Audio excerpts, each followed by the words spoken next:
Welcome back to JB Reviews. I have two Rebels.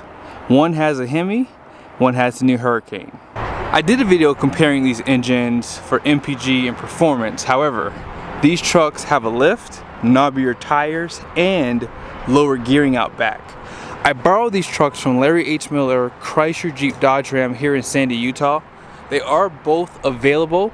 Let's go ahead and drive the 2025 first, and then we'll come back and drive this 2024.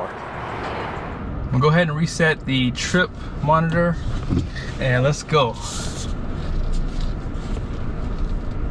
Now, I had mentioned in another video that I compared this Rebel to a trimmer end.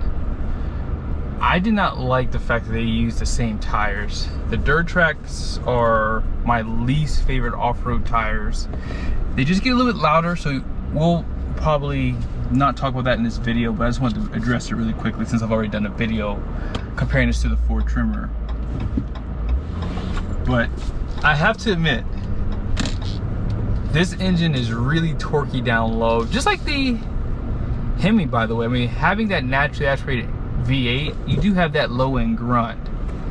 And what I like about the new inline 6 is I like how smooth it feels. A lot of people are going to prefer that, you know, especially when I have my family, my wife.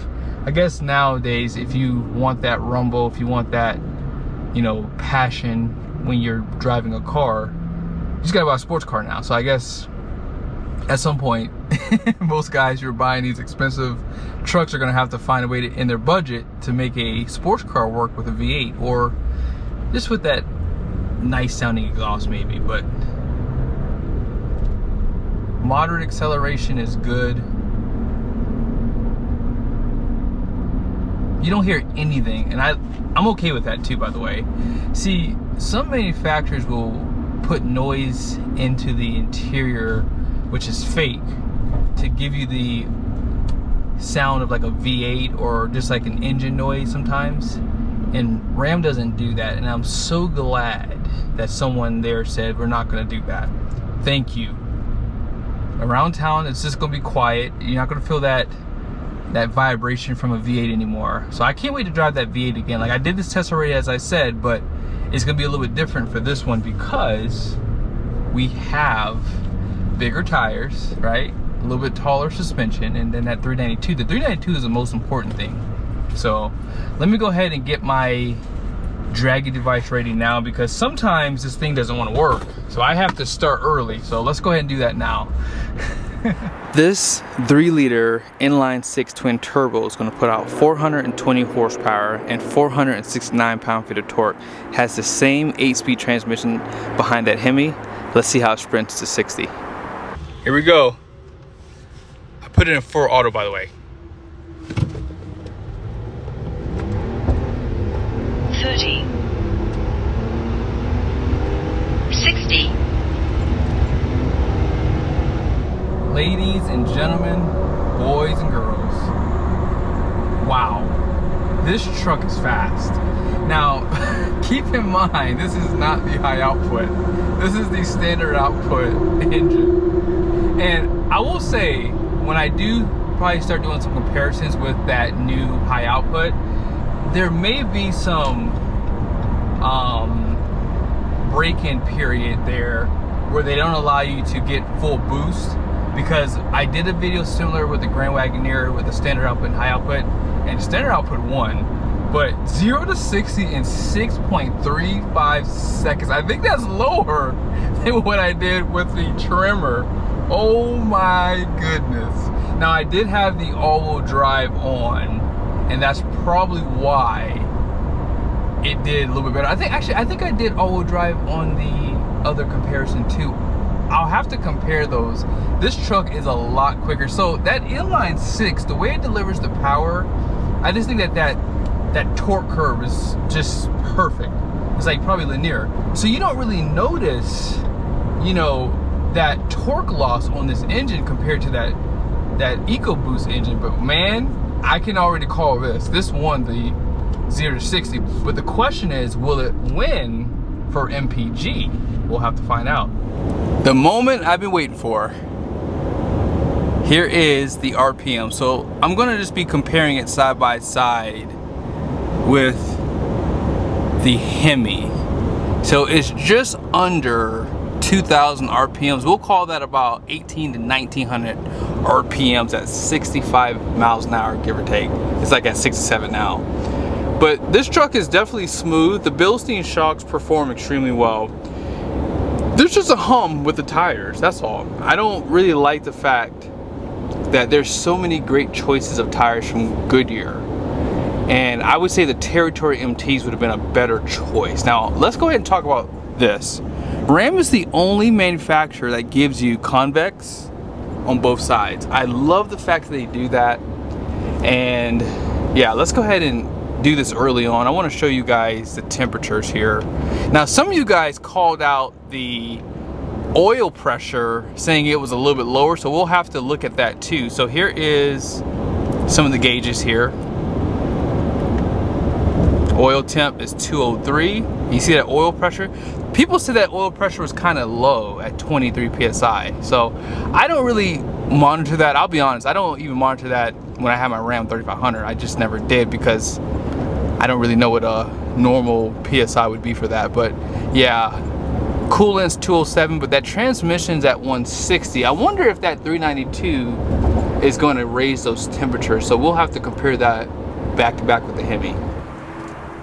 Gross fuel economy rating is 7,100 pounds. And here is the payload, 1,477 pounds. We just got off the interstate, and we're probably gonna have to come to a complete stop here, which is a good thing. So I'll show you guys where we are for fuel economy. So 14.2 is at the midpoint. I do have the AC on, and currently right now the stop start has not come on. It probably won't come on simply because it's like, I think it's 90 degrees outside, 88 degrees outside. So yes, it's pretty warm. So I doubt that that stop start works on this one. I'm back at 65 miles an hour, and I want to show you guys the noise inside the interior.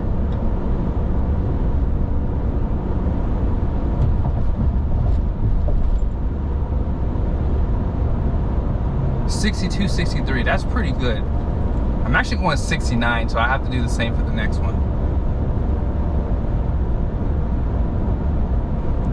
65 by the window here. The AC is on too, so it could be picking up on some of that wind. So 62, 63 out back. So it'll probably be about the same. The Hemi might put a little bit of decibel inside the interior, but I doubt there's much. But when we get back, I'll show you guys where we end off at. But before that, I'll actually have to show you guys what the RPMs are at 75 miles an hour. So we'll do that first. Just over 2,000 RPMs. So when you're buying these more off-road oriented trucks, just know that when you're cruising on a highway, you might want to stay below 75 miles an hour. I would say, let's see, I'm most likely in 8th gear. You know, I can actually show you guys the gear. So yeah, I'm in 8th gear. I'm gonna give it about 20% throttle. See, having that turbocharger allows this not to kick down in gears, and probably running at a higher RPM because of that 392 rear is probably benefiting too a little bit. But yeah, let's see. Oh yeah, 70 miles an hour is a sweet spot. Just at 2,000. You always want to run it as low as you can, obviously, but under 2,000 is always better. But you don't hear the engine in here. I mean, it's so quiet, it doesn't really matter, so it doesn't drown you out. If I can get up to 80 miles an hour, I will try, but I don't think I'll be able to because traffic is just so heavy. By the way, I think someone might have flipped over here if they haven't cleaned it up yet. I'll show it to you guys if it's still there. It's pretty bad. Oh, no, they already cleaned it up. That van over there actually flipped over on the highway. I was at Costco getting gas for these trucks. There it is. Holy smokes.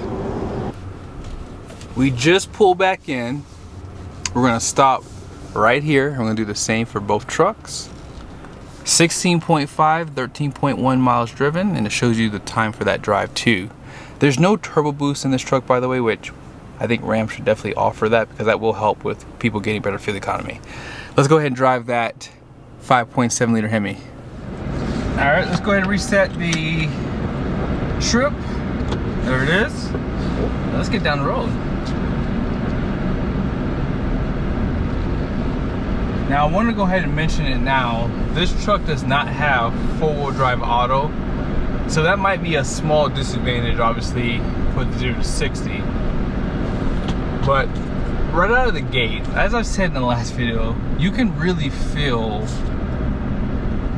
that 5.7. This truck feels heavier for some reason too. I forget, these don't have mechanical parking brakes. I almost thought it was on, but nope, it's not. But yeah, this truck definitely feels heavier for some reason. Yeah, this truck definitely feels a little heavier, guys. I'm shocked by that. Now, this does have that mild hybrid system. Sometimes the auto stop start does work a little bit better with this truck here. And right now it's not on, obviously, but sometimes it will come on a little bit better once the battery's charged, once the temperature inside the interior gets a little bit better. Oh wow. Talk about low end torque. Whoa, it wanted to jump off the line just now. But like I said earlier in this video, the one thing that you just get with that 5.7 is just those rumbles, those vibrations. It just feels good. It feels like a truck. Like this is how a truck is supposed to perform. But it is what it is. You know, I'm not going to complain about it anymore. Now I did put 3 gallons of fuel in this truck, so this truck must have been about to run out of gas, because 3 gallons should have at least gave me like 45 miles, give or take, depending on what I get for fuel economy. But yeah, I definitely do like that low end rumble that you get from that 5.7. Even when you remote start the truck, hearing that 5.7 start up just sounds so much better. You don't have that with that inline 6. It's just gone. And even when we get the RHO, it's gonna have, I think, a slightly louder exhaust compared to the regular Ram 1500s, but it's not gonna be no 6.2 liter supercharger. This 5.7 liter V8 puts out 395 horsepower and 410 pound-feet of torque, and it does have this e-torque system, which is a generator. It puts out 130 pound-feet of torque of supplemental power. 8-speed transmission. Let's see how it sprints to 60. All right, here we go. 30. 60.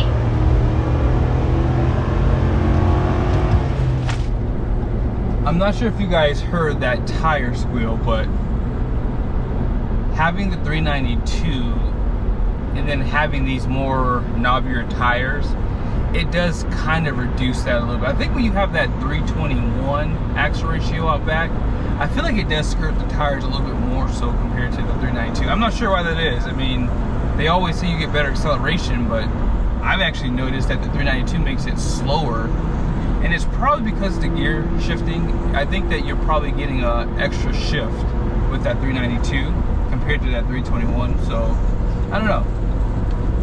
I do like the way this truck feels on the road. I know that I've made fun of this truck, like feeling like it's like really disconnected, but when you drive them back to back, if you don't drive a Ford trimmer, you'd never know.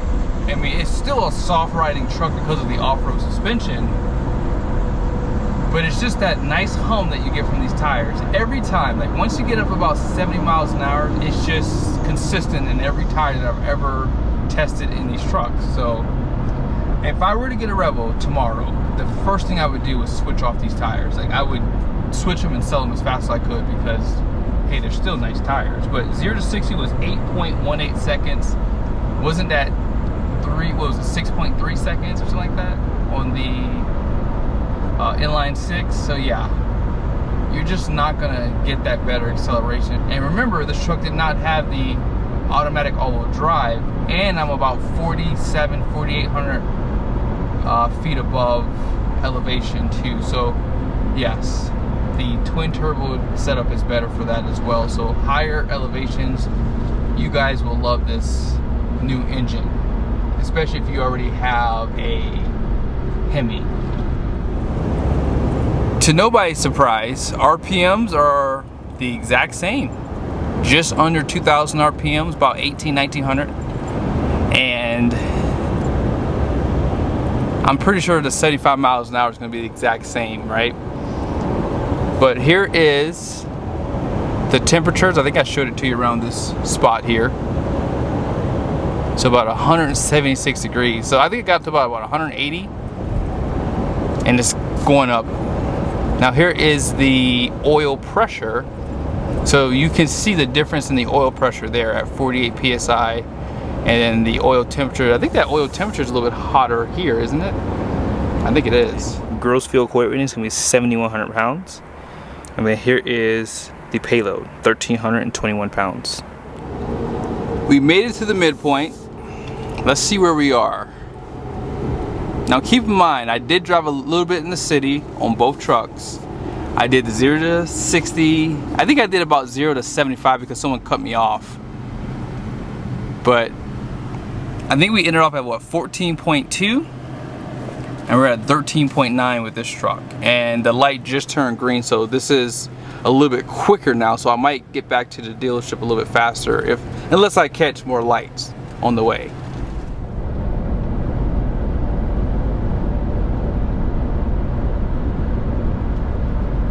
About 65 decibels. $67, $68.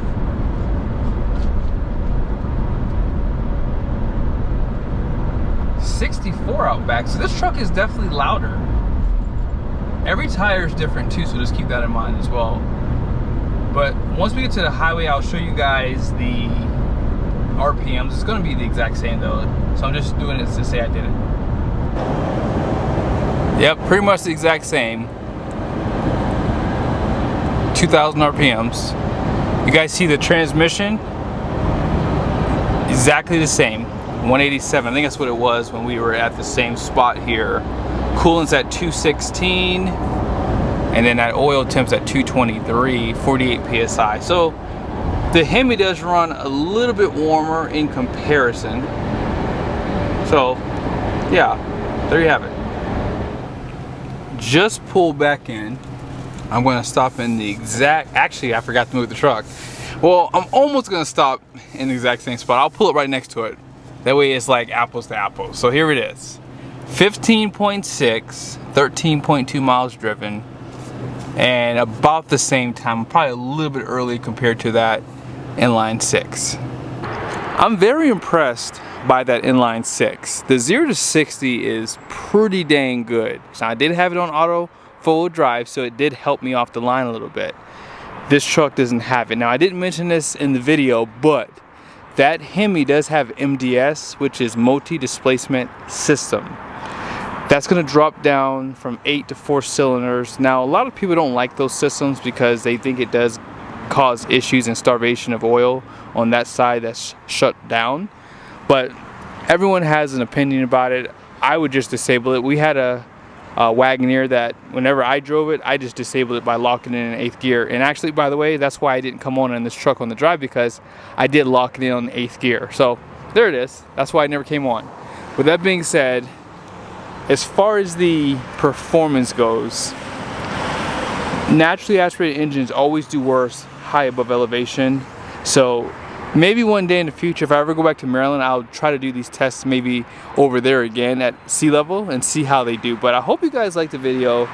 Both of these trucks are available. And I didn't mention this also, that Hemi, you're supposed to be using mid-grade, although I know a lot of people don't. But in the owner's manual, it does say 89 for that 5.7. You can use that 87 for that 3-liter inline 6 Hurricane. See you guys soon.